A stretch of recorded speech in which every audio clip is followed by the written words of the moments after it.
महाराष्ट्र का exit poll आया, हर सर्वे का अपना आकलन। राजस्थान के फौलादी सट्टा बाजार का आकलन। फौलादी के अनुमान से बीजेपी में मचा हड़कंप।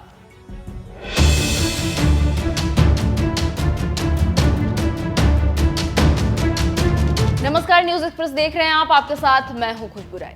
महाराष्ट्र और झारखंड को लेकर एक पुरानी कहावत याद आ रही है। कहावत है, जितनी डफली उतने राग। और ये कहावत एग्जिट पोल पर लागू हो सकता है, क्योंकि जितने सर्वे एजेंसियां हैं उतने सर्वे की जीत और हार का आकलन है।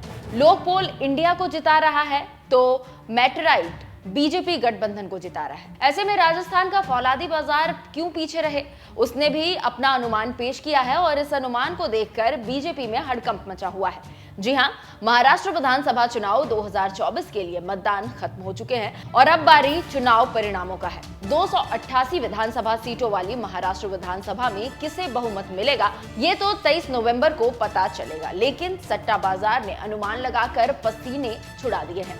फौलादी सट्टा बाजार की माने तो कांग्रेस सबसे बड़ी पार्टी बनकर उभर रही है और ये है तो फिर महाविकास अघाड़ी की सरकार बनने जा रही है। वहीं फौलादी से अलग हटकर बीकानेर सट्टा बाजार ने अपना अनुमान लगाया है और उसका भी अनुमान है कि इस बार महायुति और महाविकास अघाड़ी में कांटे की टक्कर है और किसी की भी जीत हो सकती है। कुल मिलाकर दोनों सट्टा बाजार ये भी कह रहे हैं कि कांटे की टक्कर है महायुति और महाविकास अघाड़ी में और छोटी पार्टियां अहम भूमिका निभा सकती है।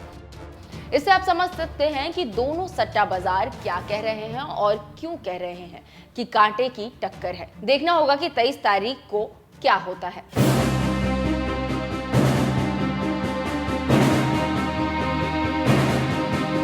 फौलादी सट्टा बाजार के बाद अब हम एग्जिट पोल की भी बात बता देते हैं।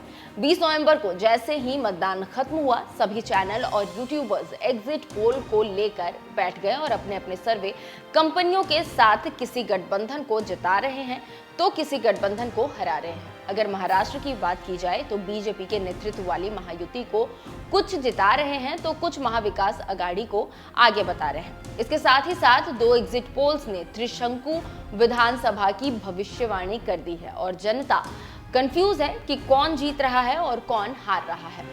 इस बात का खुलासा 23 नवंबर को होगा। सारे एग्जिट पोल की एक भाषा दिख रही है कि हरियाणा चुनाव का अनुमान गलत होने के बाद सभी सजग है और सभी अपने आप को संयमित करके चल रहे हैं।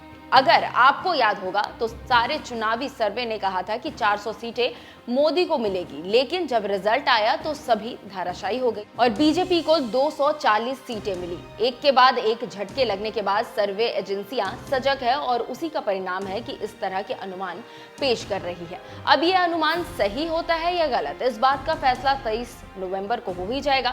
अब देखना होगा कि किसकी सरकार बनती है, किसकी किस्मत फेल होती है। फिलहाल इस सर्वे पर आपका क्या कहना है और आपको क्या लगता है कि महाराष्ट्र में किसकी सरकार बनेगी, महाविकास अघाड़ी की या महायुति की? अपनी राय हमें कमेंट कर जरूर बताइएगा। नमस्कार।